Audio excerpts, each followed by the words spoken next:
Hey, y'all. Welcome back to Healing Overflow. I'm Dr. Toy. Listen, I'm a little serious today because, I was watching the news and I was just really taking in all of the things that are going on, in my community here in Pittsburgh and just around the world. And I thought, I got to talk to y'all for a second about trauma. So that's what this is going to be, just a little tutorial, a little throw out there just to kind of get that trauma foundation so that we could understand, as human beings and as a community, like what are we feeling and what is that I'm feeling in my body and in my mind. Real quick, we'll take care of business. Like my Facebook page, please, Healing Overflow. Email me any questions, any thoughts at drtoyjones@gmail.com, and follow me on Twitter, Prof. Toya Jones, also like our WXCN radio page. So I had to get that business out, before I really just sit and talk to you. So pull up a chair, come, and I'm literally at my kitchen table. Y'all come on, pull up a chair to my kitchen table and let's talk about what is trauma and how to heal from the impact on your mind, body, and your spirit. Yes, trauma is a real thing, y'all. It's not just in your head and, oh, shake it off, or what's the matter with you? You need to get over that. No, that's not what trauma is. Trauma is like digging burrows into your body and you literally feel it. Here in Pittsburgh, just some tragedy hit us.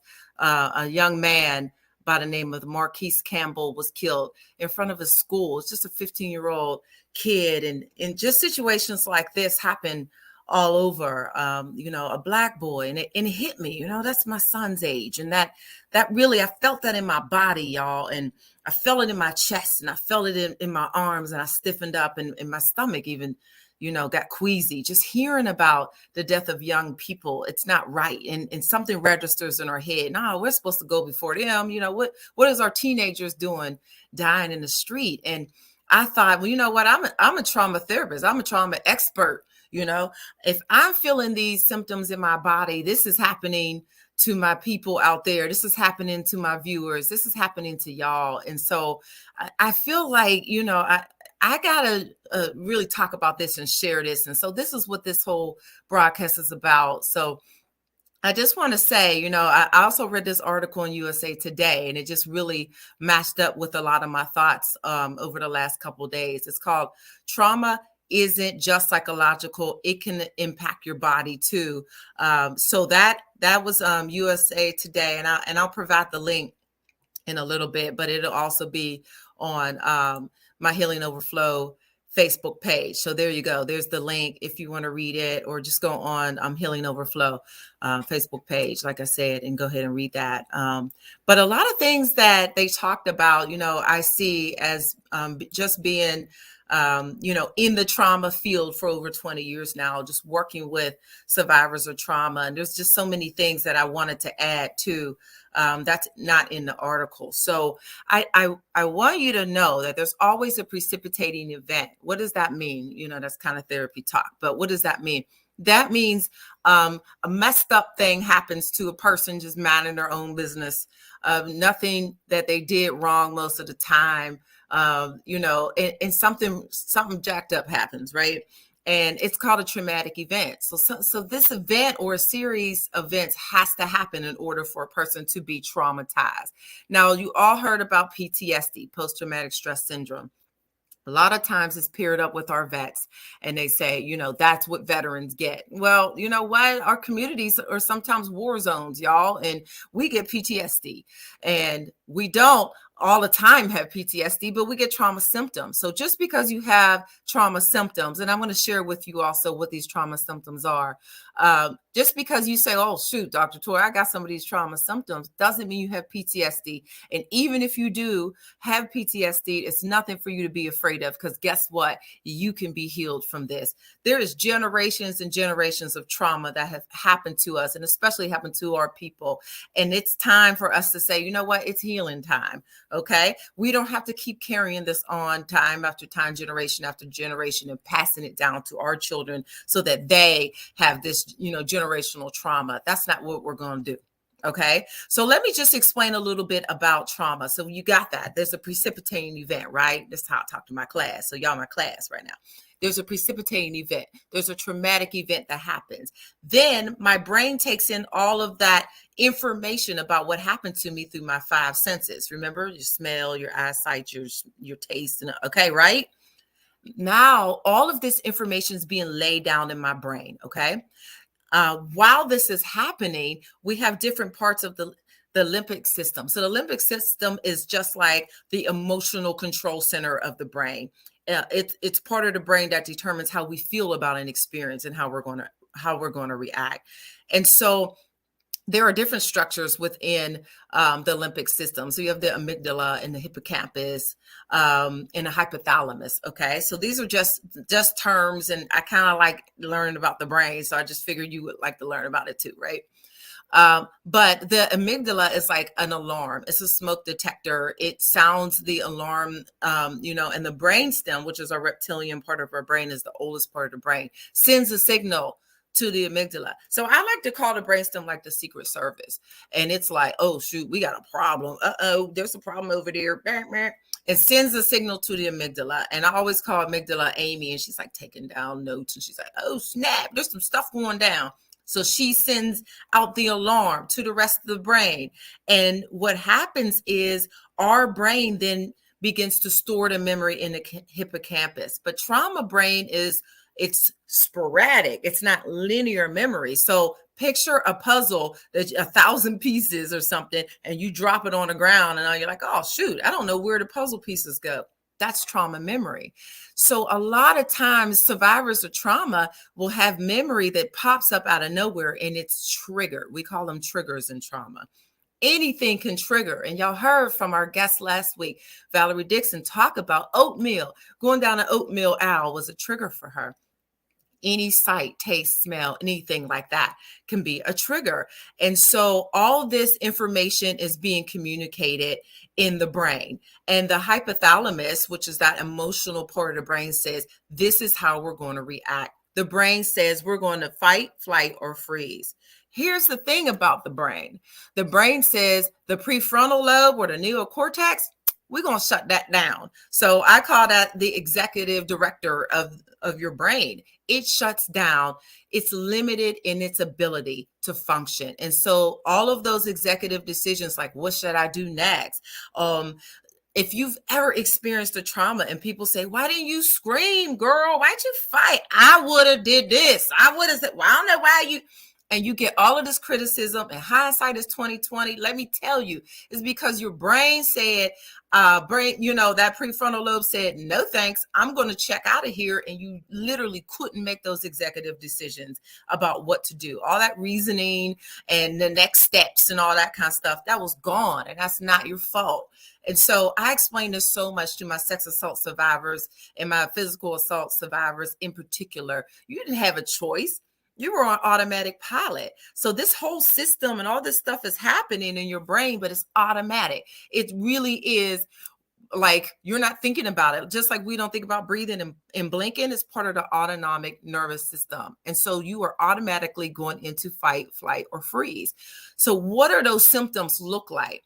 Well, fight, flight, and freeze can look like all sorts of things. Like flight can mean, you're shaking, your heart's racing, your legs going up and down, literally getting up and moving and running when people try to talk about the incident.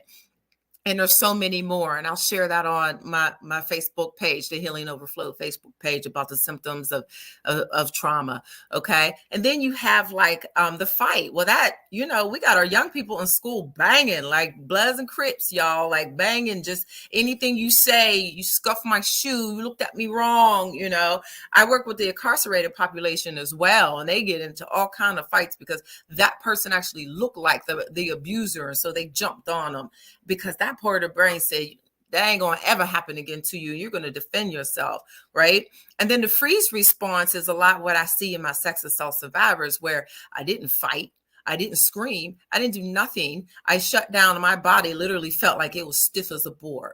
And what that shows up as in, in real life can be that I am isolating myself. I am not talking to others. I am very flat in my emotions. Okay. And there's a whole lot more symptoms. So check out the page and see from there.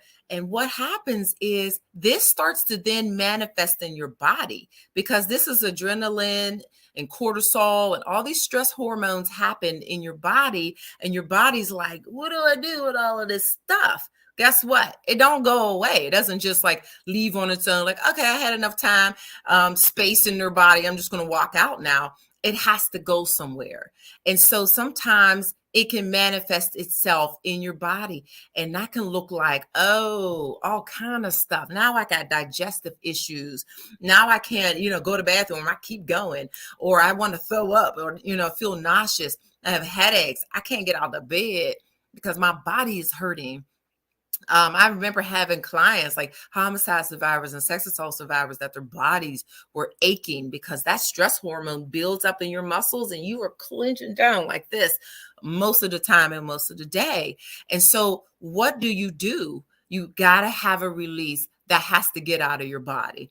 Now, there are several studies that talk about, trauma-informed yoga and dance, movement, interplay. All these things are wonderful. And you got to find your way of getting those chemicals or those hormones out of your body. You got to find your way. I've had clients say, I run, I walk. I got some clients like, I ain't going nowhere. I ain't doing nothing. I ain't moving, but you got to have some kind of movement, because it really is not just all in your head, y'all. It's all in your body too. We call that in therapy somatic symptoms. And so a lot of times my clients will talk about having body aches and pains.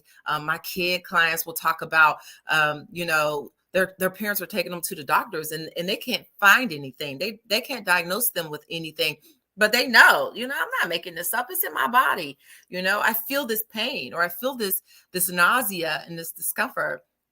And so what I would like to say is trauma can be healed. That can be healed. I remember in particular, I had a little girl that had these digestive problems, and I actually used art to work with her in therapy. And what happened is she drew, that her stomach was just all full of all these emotions. So her doctor, her mother took her to the doctor, and the doctor said, you don't have anything. I can't find anything. I ran all these tests.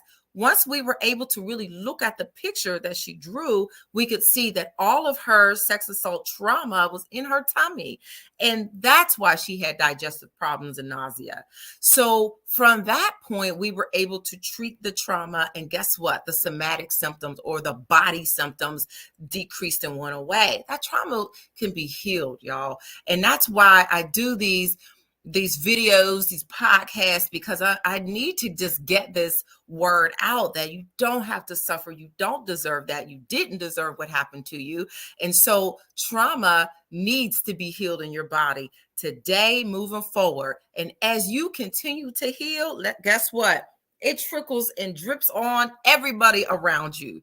So I just want to encourage you that, yoga, art, movement, talk therapy, all those things combined is actually statistically and ethically sound, and it works in combination. So some people say, oh, talk therapy alone isn't enough. I agree. I mean, I'm certified in EMDR. I'm a CBTer, and I teach CBT college level. I teach trauma college level, all these things. There are so many different methods that we use as therapists in our therapy offices. And so we use art, writing, movement, yoga, all those things. So I just want to, leave you with that. And I want you to know that this can be healed. These things that are in your body need released, and you can be free. So understand that, those traumas, the familiar traumas, all of these things, they can stop with you, and they don't have to continue on to your children. There are a couple quotes from the article that I want to leave you with as well, and I think it's really important. One quote, it says, for a lot of folks who are and who have been experienced of interrelational trauma, familiar trauma, it benefits them to read their surroundings, to notice mood shifts in a parent, a caregiver, a boss, whoever. So those act as traumas, triggers to your traumas. And so what therapy does, or what trauma coaching, or any intervention that you decide to use, what that does is it softens the environment and makes your environment safe, where you can actually process and regulate your emotions. What does that mean, Dr. Toy? It helps you get back to being comfortable in your own skin, identifying your triggers and regulating them through various trauma specific techniques. You can learn those techniques through a trauma trained therapist, through reading, through videos, all these sort of things. And there are so many different outlets that you can use instead of dissociating and escaping your body, which a lot of people do to cope with the terror and discomfort that trauma brings. So whatever method you decide to use, it's okay to get professional help. It's okay to reach out to, someone that knows what they're talking about, and they know trauma, and they have years of experience, and they know how to work with you to release some of that. Some of these videos can even be a tool, but it's not a replacement for therapy and for a professional licensed clinician. So remember that, and remember, keep healing and let it overflow to everybody around you. I love y'all. I appreciate y'all watching, and take good care of yourselves.